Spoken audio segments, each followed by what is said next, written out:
একদিন শ্রীকৃষ্ণ হঠাৎই বিদুর্যের বাড়িতে এসে দাঁড়ালেন, কারণ সত্যিকারের ভক্তের ঘর ভগবান নিজের ঘর মনে করেন। কৃষ্ণ দরজার সামনে দাঁড়িয়ে ডাকলেন, বিদুর, বিদুর। সেই সময় বিদুর রানী স্নান করছিলেন, কিন্তু কৃষ্ণের কণ্ঠস্বর শুনে তিনি চিনে ফেললেন। প্রেমে অভিভূত হয়ে পোশাক পরতেও ভুলে গেলেন। তিনি তাড়াতাড়ি দৌড়ে গিয়ে দরজা খুললেন। দরজা খুলতেই কৃষ্ণ মৃদু হেসে তাকে দেখে বললেন।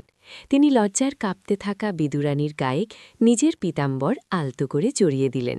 বিদুরানী দ্রুত ভেতরে গিয়ে পোশাক পরে ফিরেলেন। তিনি কৃষ্ণের পাশে বসে কলা ছাড়াতে লাগলেন, কিন্তু প্রেমে অতটাই ডুবে গেলেন যে ফলের বদলে খোসাই কৃষ্ণকে খাইয়ে দিতে লাগলেন। ঠিক তখনই বিদুরজি ঘরে ঢুকলেন।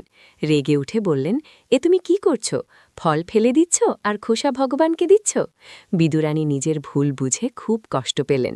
বিদুরজি নিজে কৃষ্ণকে কলার আসল ফল খাওয়াতে লাগলেন। তখন শ্রীকৃষ্ণ হেসে বললেন, বিদুরজি, তুমি ঠিক করেছ, কিন্তু সত্যি কথা হল যে স্বাদ আমি ওই খোসাতে পেয়েছি, এই ফলে সে স্বাদ নেই। বিদুরানীর চোখ ভিজে গেল। তিনি ভাবলেন, হায়, এই হাতগুলোই দোষী। আমি ফল ফেলে দিয়ে খোসা খাইয়ে দিলাম। আসলে ভগবান ভালো খাবার চান না, তিনি চান শুধু ভক্তের প্রেম। যদি আপনি ভগবান কৃষ্ণের ভক্ত হন, তাহলে কমেন্টে জয় শ্রীকৃষ্ণ লিখতে ভুলবেন না, আর ভিডিওটিতে লাইক, শেয়ার, সাবস্ক্রাইব করতে ভুলবেন না।